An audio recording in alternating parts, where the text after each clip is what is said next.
a justiça e escreveu com batom vermelho: "Perdeu, mané". O caso ganhou visibilidade internacional, mas agora passa a simbolizar outro momento: o início da responsabilização penal pelos ataques às instituições. Débora foi condenada por 5 crimes: dano qualificado, deterioração de patrimônio tombado, associação criminosa armada, tentativa de golpe de Estado e tentativa de abolição do Estado Democrático de Direito. A defesa alegou que ela foi ao local de forma pacífica, sem intenção de causar danos. Em depoimento, afirmou ser uma cidadã de bem e que só usou um batom na estátua. Eu queria dizer que não foi nada premeditado. Eu sou uma cidadã do bem, que eu fui aos atos e eu não imaginava que ia ser tão conturbados desse jeito que foi, mas eu fui por conta própria, de ônibus, né? E quando eu me deparei lá em Brasília, lá no movimento, eu não fazia ideia do bem financeiro e do bem simbólico daquela estátua. Quando eu estava lá, já tinha uma pessoa fazendo a pichação, e ele faltou talvez um pouco de malícia da minha parte, porque ele começou a escrita e ele falou assim: eu tenho a letra muito feia, moça, você pode me ajudar a escrever? E aí eu continuei fazendo a escrita da frase dita pelo ministro Barroso, e eu, de fato, eu não sabia, eu não adentrei em nenhum dos prédios da STF, nem do Congresso, nem da Casa do Planalto, em nenhum dos lugares, eu só fiquei naquela praça. Eu estava tirando fotos, porque eu nunca tinha ido a Brasília, e eu achei os prédios de fato muito bonitos, e foi por isso que eu estava lá tirando fotos, e apareceu esse indivíduo que eu nunca vi na vida, e falando isso para mim, e eu caí nessas falas dele, mas eu nunca fiz nada de ilícito na minha vida.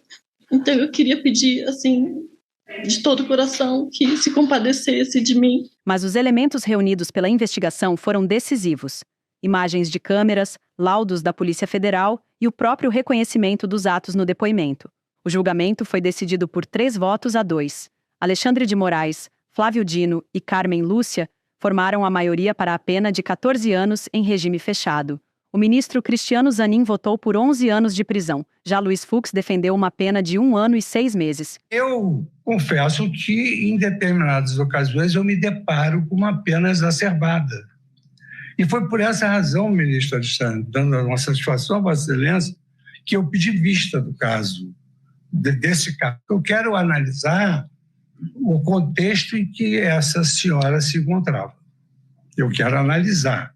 Eu sei que Vossa Excelência tem a sua opinião, já exteriorizou.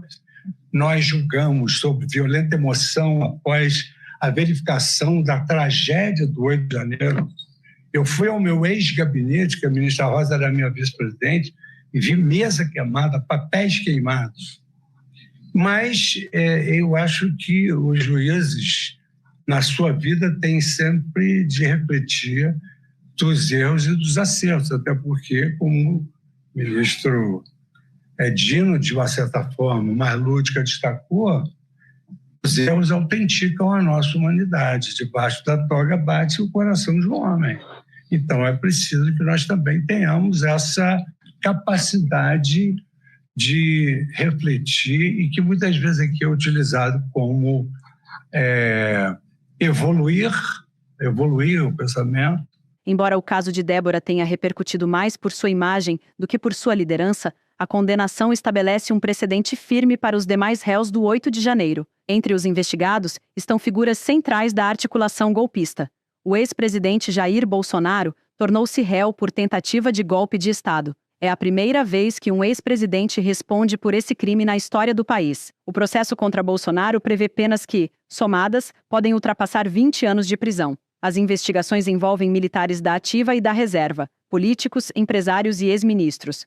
Que eu cito aqui, onde ele diz do conhecimento do presidente da República da carta aberta aos oficiais, exatamente incentivando a quebra da normalidade democrática.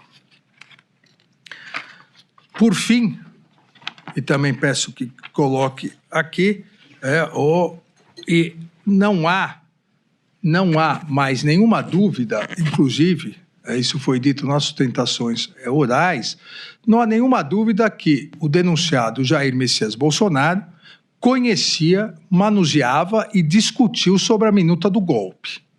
Isso não há dúvida. O fato, as interpretações sobre o fato vão ocorrer durante a instrução processual penal.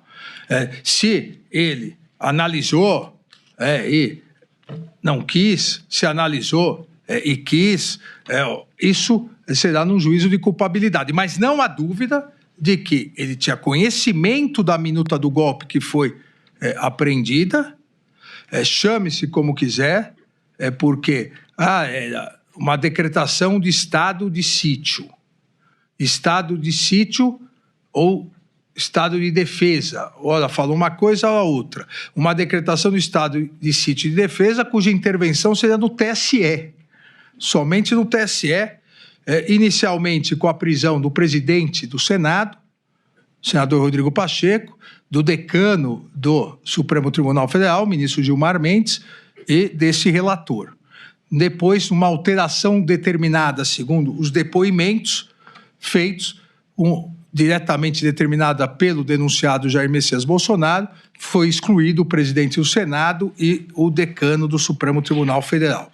E a minuta do golpe consta diretamente, ela foi apreendida na casa do então ministro Anderson Torres, mas também ela foi apreendida no celular do coronel Mauro Cid. E a minuta do golpe deixa claro que havia a discussão, houve a discussão, os depoimentos dos dois comandantes das forças, da Força Aérea e do Exército, eles confirmam que discutiram isso e se negaram a aderir, tanto em relação quando conversaram com o presidente e ex-presidente Jair Bolsonaro, como quando conversaram com o ministro da Defesa, Paulo Sérgio.